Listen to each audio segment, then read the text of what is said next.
रेखा गुप्ता जी ने जो इनिशिएटिव लिया है वो बहुत बढ़िया लिया है। आप किसी भी गली में चले जाइए, नालों की सफाई हो रही है। हर तीसरे दिन नाले की सफाई के लिए लोग आ रहे हैं। एक आशा की किरण मिली थी, अब तो आ गया भगवान का अवतार ही आ गया, केजरीवाल अवतार आ गया। लेकिन उसने ना बहुत बड़ा वो महामूर्ख धूर्त महामक्कार बंदा है कि अगर वो जैसे कहता था, अगर वो वैसे ही करता रहता ना तो मे भी पॉसिबल कि शायद वो पीएम बन जाता आज की डेट में।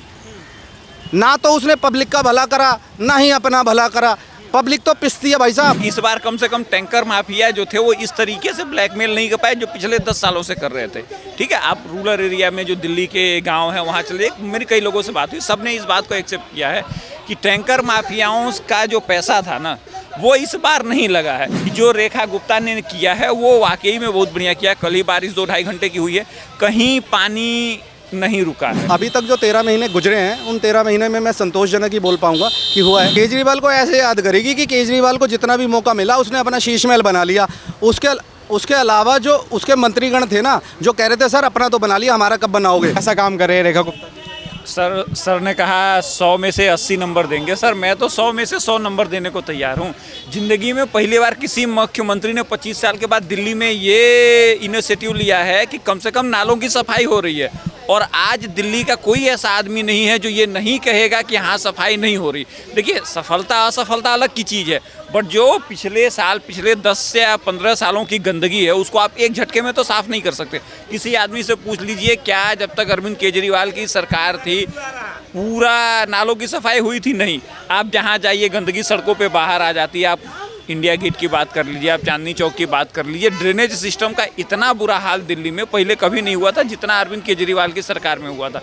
अरविंद केजरीवाल जी की सरकार में एक काम बड़ा अच्छा हुआ था, उसका नाम है पेंट पॉलिश। जैसे कोई वुमेन्स बाहर निकलने से पहले अपने चेहरे को रंग लेती है, उससे दिल्ली की जो क्रीम जगह थी वहाँ पे अरविंद केजरीवाल ने पेंट पॉलिश बड़ा अच्छा किया था। जैसे आप सीपी पे देख लीजिए, चूँकि ये एनडीएमसी के अंदर आता है तो ये ऑलरेडी साफ़ सुथरा है। आप चांदनी चौक देख लीजिए तो वहाँ पे कई जगहों पे फेस लिपा पोती बड़ी अच्छी हो गई थी। कुछ जगह पे रिक्शा आना पत्थर लगा दिए गए थे। तो जो क्रीम जगह थी दिल्ली की पुरानी, उन जगहों को बड़े अच्छे ढंग से हाईलाइट किया गया था, जिसका वो पीआर करके अरविंद केजरीवाल जी 2 बार सत्ता में आए थे। लेकिन आप किसी गली में घुस जाइए, किसी जगह पे चले जाइए, पानी की समस्या ले लीजिए। इस बार भी पानी की समस्या थी लेकिन उतनी नहीं थी। इस बार कम से कम टैंकर माफिया जो थे वो इस तरीके से ब्लैकमेल नहीं कर पाए जो पिछले 10 सालों से कर रहे थे। ठीक है, आप रूरल एरिया में जो दिल्ली के गांव हैं वहाँ चले, मेरी कई लोगों से बात हुई, सबने इस बात को एक्सेप्ट किया है कि टैंकर माफियाओं का जो पैसा था ना वो इस बार नहीं लगा है। मेरी गली, मैं जहाँ पे रहता हूँ वहाँ 10 दिन पानी की शॉर्टेज थी, टैंकर वाले आए थे और पानी भर के गए हैं ऊपर से। और पहली बार लोगों ने एक्सेप्ट किया है कि पानी भरवाने का पैसा नहीं देना पड़ा है। नहीं तो हर बार का ये हिसाब था कि वो अरविंद केजरीवाल जी ने नारा लगाया था ना कि ये जो टैंकर माफियाओं का पैसा है सारा शीला दीक्षित के हाथ में जाता है। लेकिन अपने कार्यकाल में 10 साल तक टैंकर माफिया पैसा लिए वो किसके पास गई आज तक नहीं बता पाए। तो देखिए, जो बीत गया उससे बात करने से बेटर ये है कि रेखा गुप्ता जी ने जो इनिशिएटिव लिया है वो बहुत बढ़िया लिया है। और एटलीस्ट बस केवल एक चीज़ की रिक्वेस्ट कमी पहले भी थी, आज भी है, उनको काम करने की इतनी जल्दी है कि काम शुरू बहुत तेज़ी से करते हैं और हर जगह शुरू कर दिया है, पैचअप नहीं हो पा रहा है। तो मेरा इतना ही रिक्वेस्ट है, अगर एक गली खोदी है तो दूसरी खोदने से पहले कम से कम पहली बंद कर दीजिए ताकि आने जाने में परेशानी ना हो।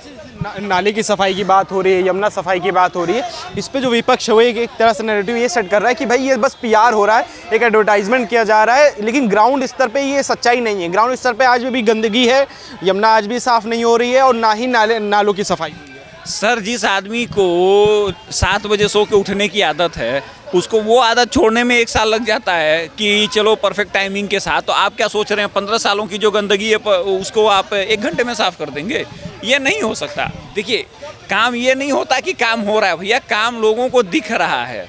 आप किसी भी गली में चले जाइए, नालों की सफाई हो रही है। हर तीसरे दिन नाले की सफाई के लिए लोग आ रहे हैं। वो अलग बात है कि कूड़ा निकाल के अभी भी वहीं छोड़ दे रहे हैं। आज भी मेरे गली में सफाई हो रही थी और आज भी कई जगहों पे कूड़ा बिखरा पड़ा है। हो सकता है रात को एमसीडी वाले आए उठा के ले जाएं, लेकिन जो मशीनों से सफाई हो रही है उसमें ये प्रॉब्लम हो रही है कि कचरा ज़्यादा निकल रहा है, जिसके नाते वो डिस्पैच होने की प्रॉब्लम हो रही है। इससे डिनाई नहीं किया जा सकता। लेकिन एक बात मान के रखिए कि जो रेखा गुप्ता ने किया है वो वाकई में बहुत बढ़िया किया। कल ही बारिश 2-2.5 घंटे की हुई है, कहीं पानी नहीं रुका है, कल कहीं भी नहीं। किसी ने कंप्लेन नहीं किया। न तो आपको सोशल मीडिया पे 500 वीडियो तैरते दिख जाते। पिछले साल 1 घंटे पिछले साल इंडिया गेट पे पानी भरा हुआ था, उस एरिया का जो सीवर है उसको खोलने में कम से कम तीन महीने का टाइम लगा।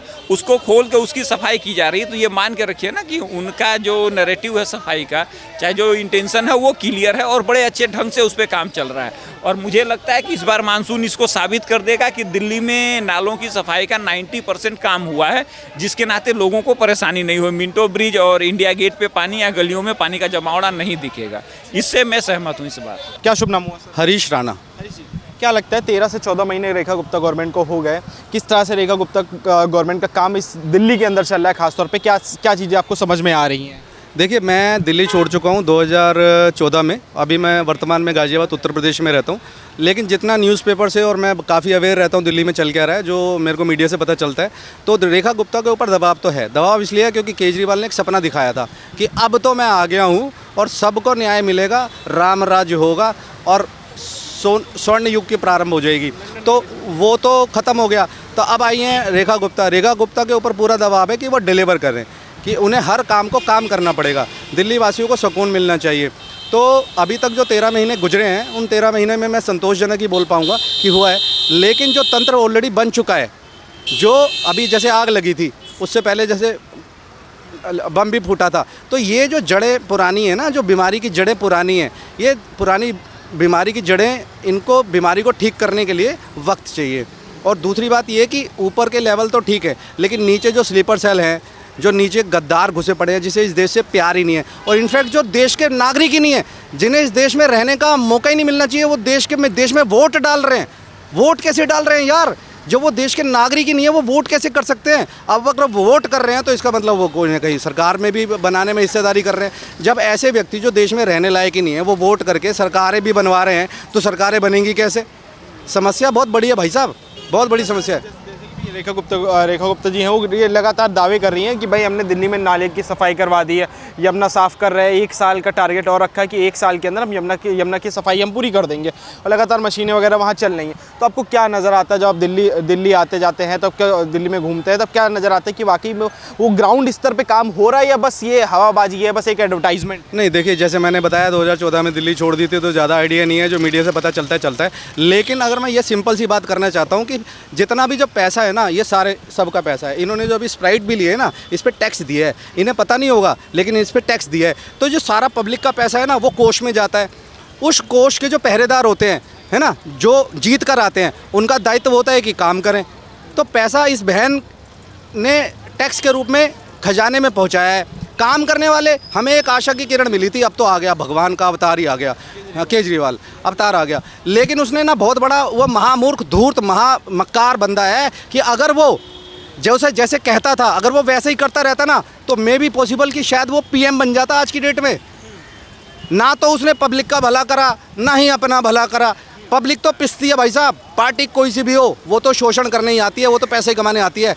अब मैं बुराई करूं, कोई कहता है जी मैं धार्मिक हूँ, मेरे को धर्म के आधार पे दे दो। कोई कहता है जी मेरे को जो है ना यादव, मतलब सबके अपने अपने मुद्दे होते हैं। कोई कहता है मैं तो ईमानदारी बहुत हूँ, मेरे को इसके मुद्दे पे, मतलब थीम सबकी होती है कि बस किसी भी तरीके से कुर्सी मिल जाए। केजरीवाल ये कह रहे हैं कि भाई आने वाले समय में दिल्ली की जनता हमको याद करेगी, हमें मिस करेगी कि एक कट्टर ईमानदार और एक काम करने वाला व्यक्ति को सीएम नहीं चुना। हाँ, मैं बताता हूँ, बिल्कुल केजरीवाल को याद करेगी।